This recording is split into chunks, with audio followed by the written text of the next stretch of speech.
Bonjour et bienvenue dans Amis, le podcast où, après de nombreux épisodes, Marie qualifie toujours Sarah Palmer de Sarah Cooper. Salut, moi c'est Marie et je suis prête à parler de Twin Peaks. Et moi, c'est Dougie Jones. Ah. Et oui, cette semaine, vous le savez, on n'a plus d'épisodes de Twin Peaks à regarder, mais on ne voulait pas terminer cette saison sans faire un petit bilan des meilleurs moments, de tes personnages préférés, et évidemment pour trancher la question cruciale, est-ce que Twin Peaks The Return est un film ou une série ? Précédemment dans Annie. Est-ce qu'il n'y a qu'un seul psy dans cette ville ? Oui, et malheureusement pour eux, c'est Dr Jacoby. Quel produit de nettoyage est-ce que Leland utilise pour nettoyer sa moquette ? Parce que c'est hyper efficace. C'est vrai. Franchement, il n'y a plus une trace du meurtre. J'ai mis « Où est Diane ?» Qui est Diane ? Et est Diane ? Est-ce qu'elle existe vraiment, Diane ? Marie, notre novice de Twin Peaks, a réussi à résoudre le meurtre avant l'agent Cooper. J'étais hyper enthousiaste et très fière de moi. Oh, j'avais raison.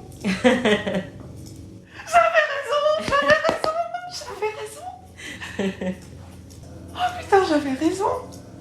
Oh. Qu'est-ce que ça t'a fait d'être amie avec quelqu'un qui a compris très très tôt ? C'était hyper saoulant. Comme Audrey, je pense que le seul défaut qu'a Cooper, c'est qu'il est parfait. Il y a un moment, c'était drôle parce qu'il y avait Audrey qui faisait « Daddy, Daddy » et Anaïs qui dit « C'est moi avec tous mes mecs ». Quand je me suis lancée dans cette aventure, Putain. Je pensais avoir signé pour des heures de scènes absurdes, pour des épisodes lents et incompréhensibles, pour des rêves chelous, des tartes à la cerise, des paysages pluvieux et peut-être quelques voyages interplanétaires ici et là. Je pensais que j'allais m'ennuyer, je pensais que j'allais me sentir stupide et dépassée, mais je ne pensais pas, franchement, que j'allais me retrouver face à la scène la plus traumatisante de l'histoire de la télé, un moment si cruel et tordu qu'il va me hanter jusqu'à la fin de mes jours. Je veux bien entendu parler de New Shoes. Alors, New Shoes, c'est le nouveau slogan de Léo qui passe ces 2 épisodes à baver son porridge pendant que Shelly et Bobby se roulent des pelles sous ses yeux. C'est vraiment horrible. Et pourtant, j'ai très peu de sympathie pour lui. Moi, j'aimerais bien qu'on fasse une théorie du complot quand même sur pourquoi toutes les meufs sont amoureuses de James. Ah non, mais je ne comprends pas. Enfin, vraiment, c'est peut-être parce qu'on dirait un mur blanc sur lequel projeter tout ce que tu peux, mais je sais pas. Enfin, le mec est inintéressant au possible. Clair, surtout son front. Elles sont demi-sœurs. Zarma, elles sont demi-sœurs. Il y a l'accent pied noir de ma grand-mère qui est remonté là. Ça, Twin Peaks, si je mens. On a des extraterrestres, on a peut-être des vampires, on a des hiboux maléfiques, une bûche qui parle, et maintenant une femme bionique. C'est vrai que ça fait beaucoup. Où est-ce qu'on s'arrête, quoi ? Tous les gens qui regardent Twin Peaks devraient avoir une Anaïs avec eux pour comprendre ce qui se passe et atteindre le niveau supérieur. Maintenant que tu as vu tout Twin Peaks et Twin Peaks The Return, ça correspond à ce que tu avais imaginé avant qu'on commence. Il y a des choses que Winnie, par exemple, l'épisode 8. Mais je pensais que j'allais rien comprendre. Et puis je pensais que ça allait me passer un peu au-dessus de la tête, honnêtement. Et que j'allais aimer certains aspects, mais que j'allais m'ennuyer ou que j'allais être complètement paumée. Au contraire, je pense que c'est clair pour les gens qui ont écouté le podcast. Je pense pas que je pense comme une Lynchhead, comme tu dis, ou des choses comme ça. Je pense que j'ai pas cette approche peut-être de l'œuvre, mais ça m'a énormément émue. J'ai trouvé ça très beau et c'est une des meilleures expériences de visionnage que j'ai jamais eues. Je pense aussi parce qu'il y avait le rapport au podcast où on débriefait, où on peut en parler ensemble, où en plus je passais beaucoup plus de temps sur chaque épisode. J'avais mon attention était vraiment happée parce que je savais que ça faisait partie aussi du travail, quoi. Ouais. Mais ça a rendu l'expérience vraiment unique et très appréciable. Déjà, je suis contente d'avoir à peu près compris, même si, bon, évidemment, il y a des choses que j'ai pas compris, parce qu'il y a des choses qui sont pas compréhensibles, je pense, mais... Oui, c'est ça, mais en fait, tout ce qu'il y avait à comprendre, tu l'as compris, et ça t'est pas du tout passé au-dessus de la tête. Enfin, au contraire, Non, je pense que tu as même, on l'a déjà dit plusieurs fois, mais ça mérite de le répéter, tu as même prédit souvent des choses que plein de fans de Lynch ou de Twin Peaks n'avaient pas forcément prédit au moment où ils ont vu les épisodes, parce que t'étais hyper concentré, ça, et c'est tu sur percevais l'intrigue, très quoi. bien. Mais je pensais que ce qui me passerait au-dessus de la tête, c'était plus le côté artistique ou des choses choses comme ça. Et en fait, il y a beaucoup de choses qui m'ont énormément émue. Donc, je pense que ça aussi, ça m'a touchée, quoi. Alors que je pensais pas que j'allais être touchée par Twin Peaks. Je pensais que j'allais me dire, oh là là. Et pas du tout, en fait. Donc, ça fait du bien d'avoir tort et de découvrir un nouvel univers. Et ça me donne envie de découvrir d'autres choses de David Lynch. Je suis très contente. J'ai très hâte que tu découvres Mulholland Drive. Je pense que ça va beaucoup te plaire. Mais je pense qu'il y en a beaucoup dans la filmographie de Lynch qui vont te plaire. C'est marrant parce qu'on a aussi beaucoup parlé des fans avant qu'on commence. Et tu avais cette image très élitiste, en fait, des fans de Twin Peaks. Et c'est vrai qu'on vénère tellement David Lynch.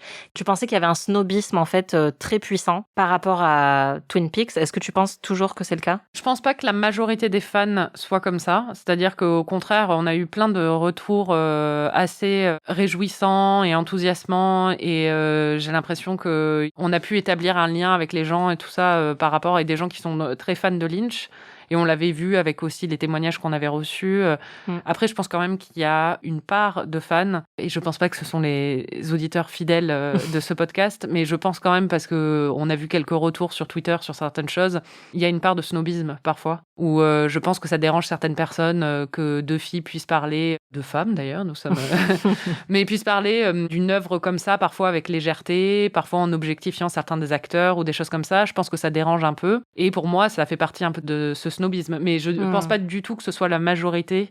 C'est pas du tout ce que j'ai ressenti. Au contraire, j'ai trouvé ça très réjouissant comme univers et ça m'a donné envie de me plonger plus là-dedans. Mais je pense que ce sont des œuvres qui, comme ce sont des œuvres très artistiques et d'auteurs, je pense qu'il peut y avoir un certain snobisme autour de ça. Je l'ai vu dans certaines réactions, donc voilà. Oui, non, mais c'est vrai. Après, je pense qu'effectivement, il y a plusieurs publics et que la critique est un public très spécifique. Oui, bien sûr. Et que, effectivement, en plus, nous, on a une approche assez décomplexée des œuvres dont on parle.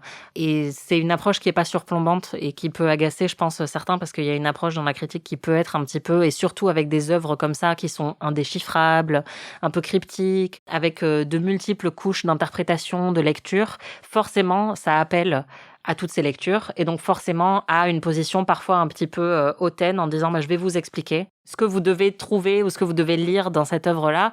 Après, c'est vrai que à l'inverse, moi, quand je sors de ce milieu-là et que je vois plus les fans de Twin Peaks autour de moi, ça. Voilà, j'ai toujours trouvé au contraire que c'était un fandom qui était rempli de gens qui adorent l'inexplicable, rempli de weirdos, sensibles, qui adorent en fait se laisser porter par une œuvre et y trouver plein de petits indices, mais sans jamais se dire il y a une explication hyper linéaire. Et certains vont avoir des interprétations très existentielles. Dieu sait que moi, j'en ai beaucoup sur Twin Peaks, mais aussi juste se laisser porter et jamais être dans le jugement ou dans quelque chose de catégorique. Et moi, je trouve que c'est ça qui est très réconfortant dans ce Oui, je pense groupe que ça, de fans. en tout cas, c'est ce que j'ai ressenti du fandom. Ce que j'ai ressenti comme quelque chose de plus snob, c'est plus venant de la critique, ça c'est sûr.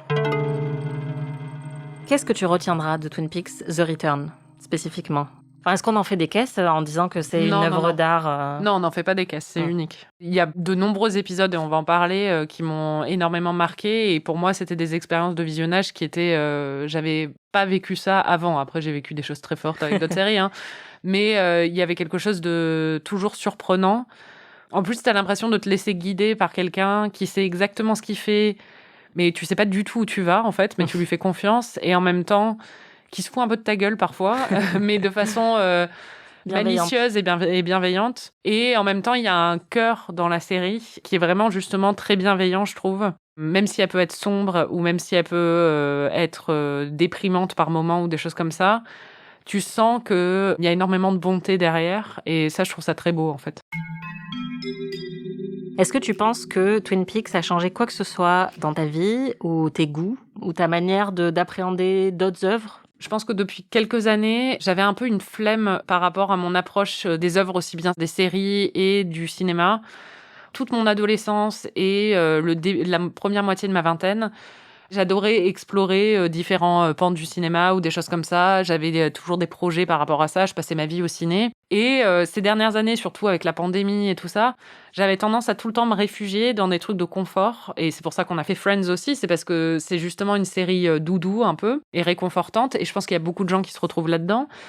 Twin Peaks, c'était l'opposé de ça. C'est-à-dire que c'était un saut dans l'inconnu que j'aurais jamais fait s'il n'y avait pas eu le podcast. Mais en fait, ça m'a rappelé le bonheur que c'est de découvrir une œuvre surprenante, de se laisser emporter, de pas savoir où on va aller, et d'être bouleversé par quelque chose d'unique qu'on n'a jamais vu avant, quoi. Et ça, je pense que ça m'était encore arrivé récemment ou des choses comme ça, mais j'avais tendance à choisir un peu la voie de la facilité et ça a été un bon rappel. Trop bien. Voilà. Moi, j'ai une question. Oui. Trop contente. C'était pas prévu. Comment est-ce que ce visionnage avec moi a changé ta perception ? Est-ce que ça a changé ta perception de Twin Peaks ou est-ce que ça a changé quoi que ce soit de ton rapport à Twin Peaks ? Et si oui, comment ? De mon rapport à Twin Peaks, je pense pas que ça ait changé grand-chose ou alors ça l'a juste approfondi encore plus.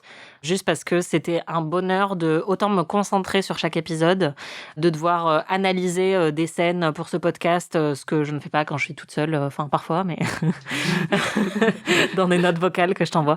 Je pense que vraiment juste ça a encore plus approfondi l'amour que j'ai pour cette série parce que à chaque nouveau visionnage, j'y trouve des nouvelles choses. Par contre, sur ma vision de Twin Peaks, enfin de l'intrigue par exemple, oui, il y a eu des choses qui ont un petit peu changé. Déjà, tu m'as fait voir Big Ed sous un nouveau jour. Le pauvre. Non, et puis vraiment, j'étais assez fascinée par ton approche, puisque c'est vrai qu'on n'a pas du tout la même.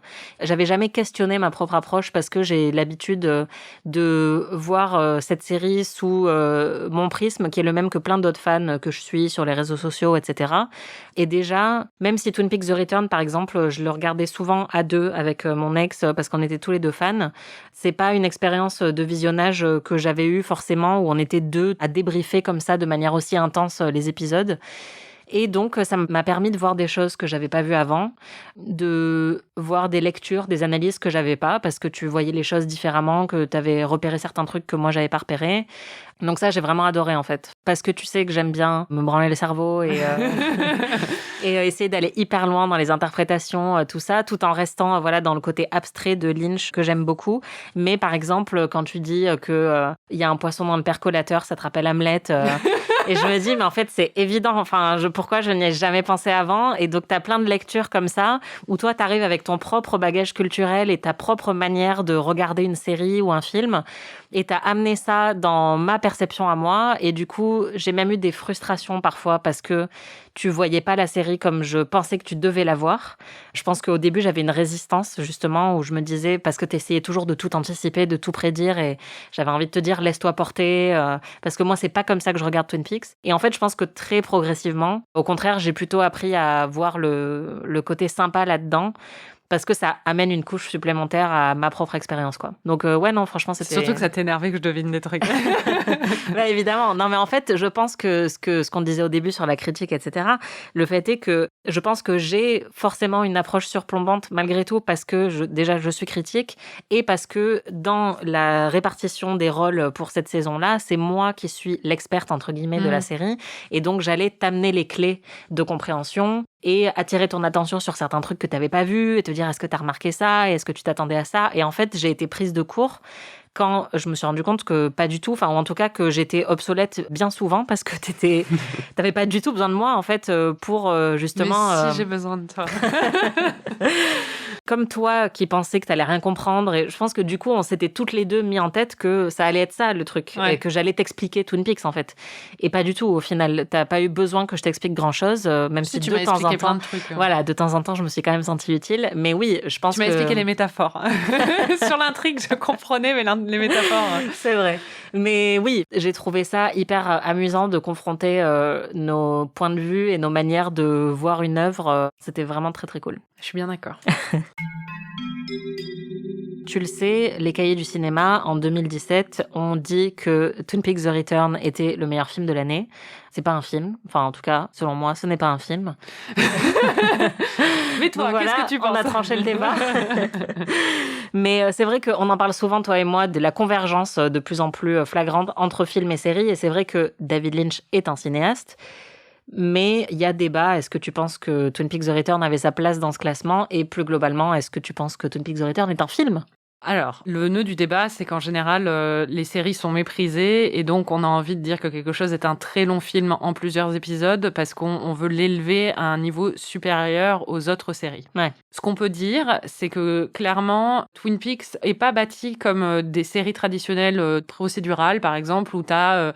un case of the week où tu as une histoire qui commence au début de l'épisode, finit à la fin de l'épisode, il y a une résolution et avec un arc plus général et on passe à autre chose.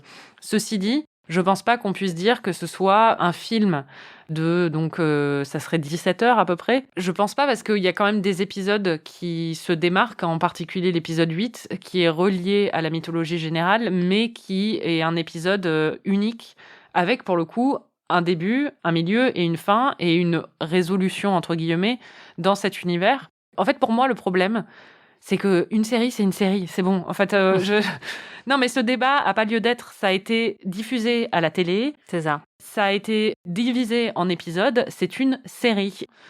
En fait, il y a plein de séries qui ont une narration qui n'est plus épisodique et qui n'est plus dans le format traditionnel des séries comme c'était dans les années 80 ou les années 90. Ça fait des années qu'on a ça. Les Sopranos, on a ça aussi. Et ça ne veut pas pour autant dire que c'est des films de plusieurs heures. C'est méprisant, en fait, je trouve, envers les séries de dire ça, parce que ça établit une différence, c'est-à-dire qu'il y a des choses qui ont de la valeur, qui ont plus de valeur que d'autres, et les films ont plus de valeur, et donc ça ne peut pas être une série, c'est forcément un film.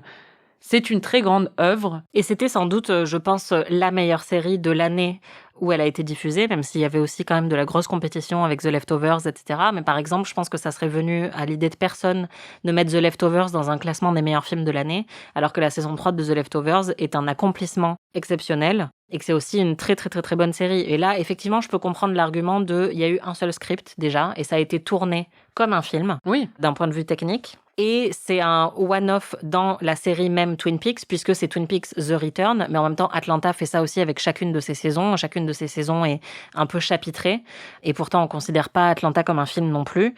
Et pourtant, Atlanta se réclame beaucoup de Twin Peaks. Mais bref, au-delà de ça, je pense qu'effectivement, comme tu le dis, à partir du moment où c'est diffusé de manière découpée, en l'occurrence hebdomadaire, et que ça a été vu par la grande majorité des gens sur un écran de télévision, en étant abonné au câble, c'est pas un film. Enfin, et personne, je pense, ne voudrait regarder Twin Peaks The Return en une seule fois, assis dans une salle de cinéma pendant 17 heures. Oui, puis ceci dit, je trouve que quand même, ils utilisent le format sériel d'une façon très consciente, c'est-à-dire qu'il y a des moments à la fin des épisodes où on n'a pas des cliffhangers de façon très dramatique ou des choses comme ça, mais où on a des moments de tension dramatique qui donnent envie de voir la suite, et puis c'est chapitré aussi, ne serait-ce qu'avec les morceaux musicaux à la fin de chaque épisode. C'est ça. Il y a vraiment quelque chose où, pour moi, c'est une série. Moi, j'allais dire que c'est même plus épisodique que beaucoup de séries où on voit justement de plus en plus des séries qui sont sérialisées à l'extrême. Et Netflix fait beaucoup ça parce que comme il y a la logique du binge-watching où du coup on va tout regarder en une seule fois plutôt qu'une fois par semaine comme c'était le cas traditionnellement, il y a de plus en plus de séries faites pour être bingées qui donc ont des épisodes qui n'ont pas une structure typique épisodique, mais ça se ressent parce qu'on s'ennuie un petit peu parce que justement il faut réveiller l'intérêt du téléspectateur à la fin d'un épisode. C'est tout le principe de l'écriture sérielle. Et je trouve que Twin Peaks The Return, pour le coup, fait très bien ça. Comme tu le dis, il y a des films qui sont chapitrés aussi, où on aurait une structure qui pourrait être identique. Mais globalement, le fait de toujours finir un épisode de la même manière, à part avec quelques variations de temps en temps, ça montre qu'ils ont parfaitement compris le format télévisuel. Et j'irais même plus loin, je dirais que comme WandaVision, par exemple, même si je pense que Twin Peaks The Return est un peu plus rentre-dedans que WandaVision, mais c'est pas juste une série, c'est une série qui parle de séries. Je pense que Twin Peaks The Return offre une réflexion sur ce que c'est une série et ce que c'est de faire une série en 2017, de faire un sequel, etc. Et donc, il y a une vraie réflexion sur le binge-watching, sur la question de création versus consommation, etc.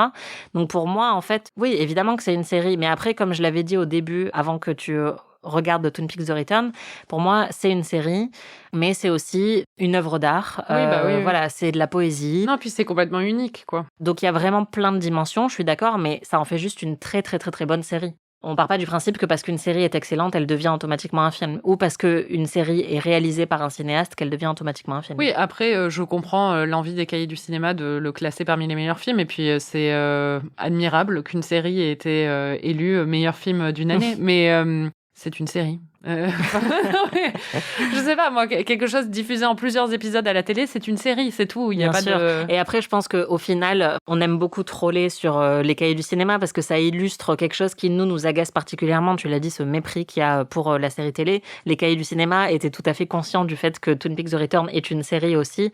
Mais c'est vrai que ça montre assez bien quel type de série on va élever dans des médias qui s'intéressent traditionnellement plus au cinéma.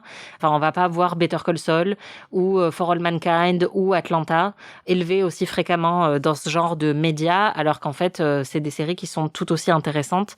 Et encore, là, j'ai pris des exemples plutôt prestige, mais il y a aussi des séries, on en a déjà parlé, qui sont plus typiquement The Good Wife, par exemple. Voilà, The Good Wife ou Crazy Ex-Girlfriend, ou qui ont fait des choses qui ont été tout aussi révolutionnaires, tout en restant dans un format typiquement télévisuel, et qui est donc un petit peu méprisé parce que c'est un format qui est plus efficace, c'est vrai, qui va peut-être être moins artistique en termes de réalisation, moins cinématographique en termes de réalisation, mais qui maîtrise parfaitement les codes et qui arrive même à la réinventer parfois, ces codes de la série télé, quoi. Non, mais de toute façon, il y a un tel mépris traditionnel pour la télé que même quand, par exemple, The Wire est sorti, ce qu'on disait, c'est que c'était pas une série, c'était un roman réaliste. Ouais. Bon, au bout d'un moment, c'est une série, quoi. Non, mais c'est ça, mais en fait, c'est-à-dire qu'on est tellement rattaché à une vision très limitée et simpliste de ce qu'est une série.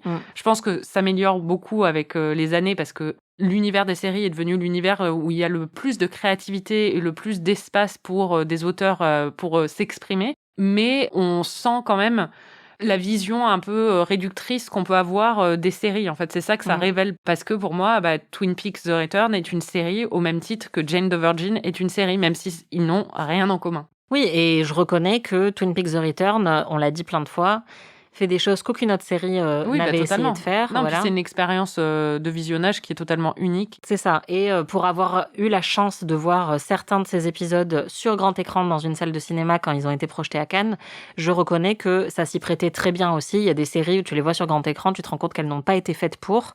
Le fait d'avoir David Lynch à la réalisation fait que oui, c'est très très cinématographique. Et je comprends du coup aussi le choix des cahiers du cinéma dans le sens où Twin Peaks The Return, tout en étant une série, est allé plus loin que une grosse partie des films qui étaient sortis en 2017. C'est-à-dire que c'est tellement visionnaire que ça transcende le format dans lequel la série avait été créée à la base.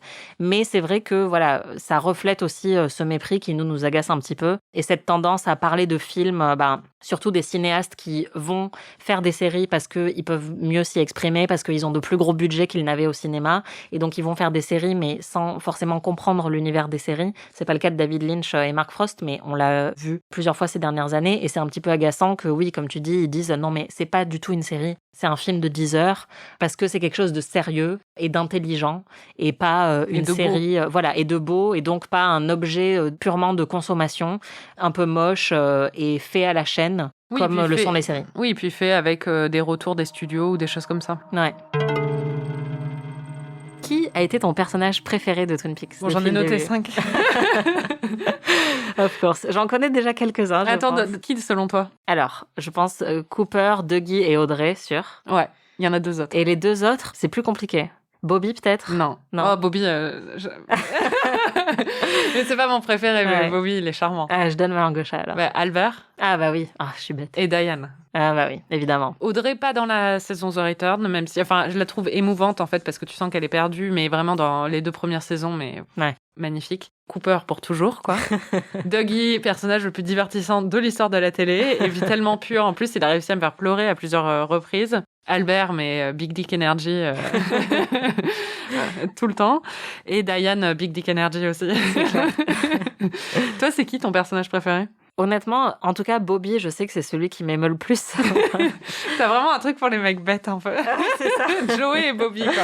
Non, mais ça, par exemple, c'est un truc, comme j'en parle pas souvent dans ma vie, je fais pas les deep cuts de Twin Peaks avec les gens autour de moi, et donc c'est à travers ce podcast et à travers toi que j'ai réalisé à quel point j'aimais Bobby, parce que je voulais tout le temps en parler, et j'étais là, non, mais t'as vu Bobby, et t'en penses quoi de Bobby? Et donc je pense que oui, il est BG, on est d'accord. Voilà, et je suis très émue par sa transformation physique, mais aussi psychique au fil des saisons. Et il m'aime beaucoup, mais après, évidemment, je pense que Cooper reste le number one. Voilà. C'est un peu obligatoire, voilà. Et Gordon Cole, je pense que vraiment, je m'en suis aussi rendu compte là en revoyant les premières saisons dès qu'il arrive en fait. Enfin, je suis surexcitée parce que j'adore David Lynch. Voilà, c'est ça. C'est un super personnage, mais c'est aussi David Lynch. Et oui, je l'aime beaucoup. C'est un peu difficile, mais quelle a été ta plus grosse surprise? À quel point j'ai aimé la série. Ouais. Non, mais c'est vrai, hein, c'est vraiment ça. C'est que j'ai été assez conquise, quoi. Est-ce que tu as eu une surprise particulièrement mémorable dans l'intrigue elle-même, puisque comme tu as tout prédit, est-ce qu'il y a quand même quelque chose qui t'a particulièrement surprise? La fin de la saison 2, quand même. C'était choquant. How's Annie? How's Annie? Quelle a été ta plus grande émotion? Je pense à 3. L'épisode 7 de la saison 2 de Twin Peaks. Donc, La mort de Maddie. Ouais, la mort de Maddie, et puis surtout toute la scène avec le géant sur scène et It's Happening Again. Ça, c'est vraiment bouleversant. Après, il y a le moment de la voiture avec la mort de l'enfant, ça c'est sûr. Tout cet épisode, en fait, était magnifique et très, très émouvant. Et ensuite, I am the FBI, quoi. C'est clair. Je suis tellement contente d'avoir assisté à ça. Clairement.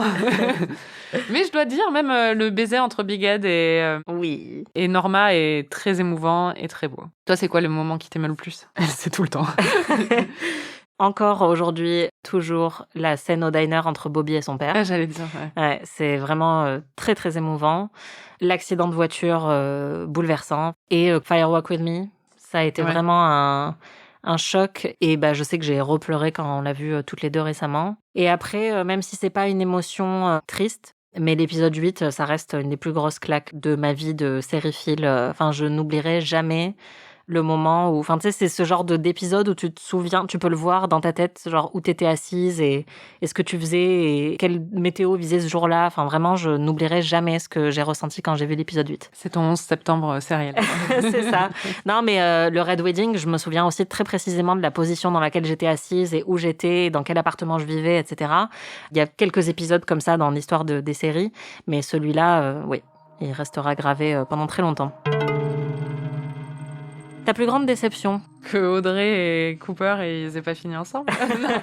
Non, en vrai, c'est de pas savoir ce qui se passe avec Audrey, sûrement, je pense. Ouais. Est-ce que tu as un épisode préféré? Alors, l'épisode 7 de la saison 2, très clairement.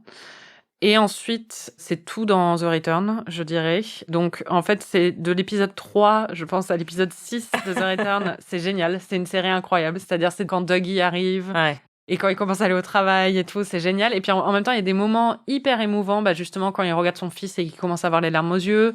C'est les épisodes aussi où il y a l'accident de voiture avec le petit garçon. C'est des épisodes où je me disais, mais c'est d'une beauté, c'était magnifique, quoi. Et après, l'épisode 16. I am the FBI. Évidemment. Et le final de la saison 2 t'avait beaucoup marqué aussi. Je dois avouer, les moments dans la Black Lodge, au bout d'un moment, je suis là, bon, c'est bon. La fin était super. Ouais. C'est un super épisode et le final, là, est super aussi. Mais je pense que si tu me demandes mes épisodes préférés, c'est pas forcément les meilleurs, mais c'est ceux sur lesquels j'ai eu des émotions les plus fortes et pour lesquels j'ai le plus d'attachement. Je pense aussi le premier épisode de la saison 2, où il y a le serveur avec le verre de lait ou des choses comme ça. Et puis les épisodes, j'adorais Leland quand même, j'aurais dû le mettre. C'est clair. Oh, Lazy Days. C'est vrai Never que c'était forget génial. Leland, dans mes personnages préférés aussi. Sauf pour l'aspect un peu incestueux et meurtrier. Oui, effectivement. C'est quoi ton épisode préféré, toi? Je pense que j'ai souvent revu les 2 derniers de la saison 2. J'adore en fait Miss Twin Peaks. Ah oui, c'est vrai, j'avais oublié ce truc. Parce que pour moi, il y a tout. Il y a le côté réconfortant et en même temps, il y a le côté où on monte en tension, on monte en enjeu narratif. Et donc, il y a vraiment tout ce que j'aime dans ces 2 épisodes. Et souvent, je revois la saison 1 jusqu'à la saison 2, épisode 7, avec la mort de Maddie. Et après, je regarde les 2 derniers de la saison 2. Mais après, je dois avouer que je pense peut-être le 3 de The Return, l'apparition de Dougie. Ah ouais, c'est génial. Et en même temps, on bâtit toute la mythologie qu'il va y avoir dans le reste de la série. Et le 16, qui sont d'ailleurs dans la structure de la série en parallèle, puisque c'était le 3e et c'est le avant-avant-dernier. Et donc, c'est le début et la fin de Dougie, en fait. Ouais. J'aime beaucoup. Parce que l'apparition de Dougie, en fait, pour moi, c'est parmi mes séquences préférées de tout Twin Peaks. C'est les séquences du casino. Ouais. J'adore ça, quoi.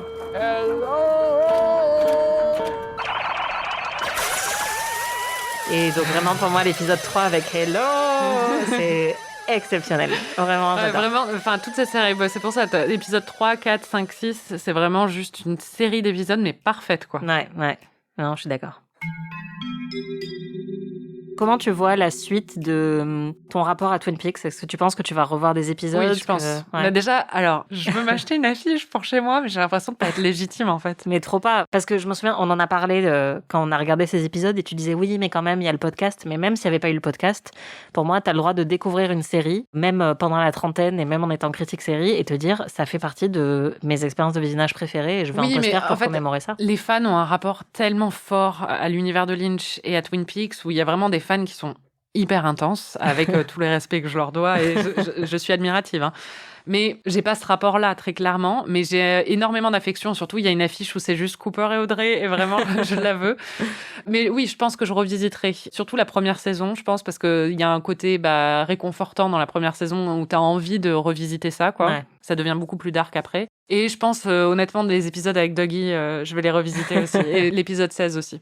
Après, il y en aura d'autres que je revisiterai pas, je pense. Ouais. L'épisode 8, c'est bon, quoi. Ouais. T'as fait le tour. J'ai donné. Je l'ai vu 2 fois, ça va, quoi. Bon, fuck, marry, kill, Cooper, Albert et Bobby. Oh oh, je t'avais dit, en plus, c'est moi qui te l'ai suggéré parce que j'ai dit ce sera le vrai truc dur. Fuck Bobby, je suis désolée, mais fuck Bobby. Marry Cooper. Et du kill Albert. Mais ouais, c'est horrible. En plus, je l'adore, mais vraiment, en fait, je peux pas. Non, en vrai, non. Kill Cooper. Bon, fuck Bobby, c'est sûr. Tu vois, ça, il y a pas de doute. Mais en fait, le truc, c'est que Cooper, il est tellement parfait et enthousiaste et optimiste, je pense qu'il me saoulerait à la longue. Alors que Albert, il est dark, quoi. Et ça, j'aime bien. C'est vrai. Et il a une big dick énergie. Ouais. Et toi ? Moi, je pense que je tue Albert, j'épouse Cooper et je couche avec Bobby. C'est le truc le plus évident. Ouais. J'adore Albert, mais je n'ai pas... il m'émoustille pas autant que toi. Donc c'est plus facile comme choix. Mais non, mais parce qu'en fait, Cooper, il a quand même un côté un peu gentil garçon, tu vois. Oui, mais il est revenu de la Black Lodge maintenant, tu vois. Donc, ouais, mais bon. Il a vu des choses. Vu que tu as particulièrement aimé les tenues vestimentaires de cette série, on l'avait prédit, est-ce qu'il y en a une en particulier que tu aimes ? En vrai, je pense que c'est Diane, mon icône. Audrey, j'aimerais pouvoir porter ce genre de vêtements, mais je pense qu'elle est uber féminine, quoi. Alors que Diane, elle a un côté femme fatale un peu, mais un peu clown en même temps. J'aime bien. C'est complètement ça. Question essentielle, est-ce que ça va te manquer ? Oui, mais en même temps, pour ma masse de travail, pas trop, mais pour le côté visionnage et en parler avec toi, évidemment. Même si on a d'autres choses qui arrivent après, mais... On n'en verra pas trop. Mais oui, mais ça va me manquer, évidemment. En fait, j'ai vraiment hâte d'en reparler dans 6 mois, par exemple, et de voir justement si tu vas voir d'autres films ou d'autres séries et que ça va te faire penser à The Return, ou quel effet durable, si ça en laisse un, ça va laisser chez toi, tu vois. Parce que maintenant, c'est vrai que c'est un peu à chaud, mais j'ai trop hâte de pouvoir en reparler plus tard avec toi, quoi.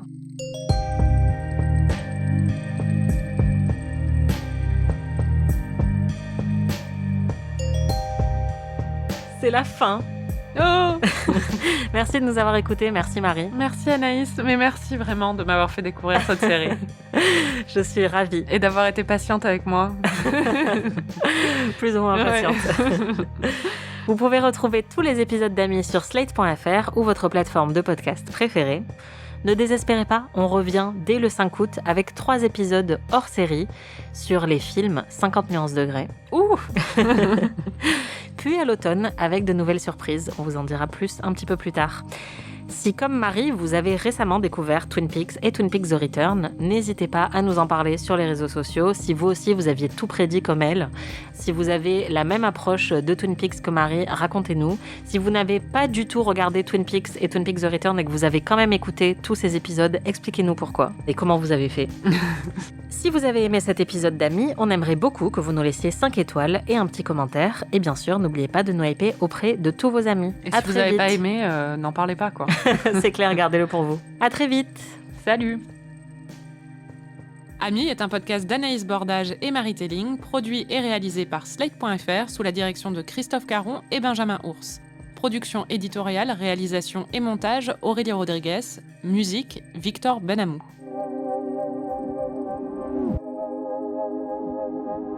Juste une petite note, on est vraiment amis dans la vraie vie, hein, parce que... Oui, il y a des gens qui en doutent. Je ne suis pas si bonne comédienne, voilà.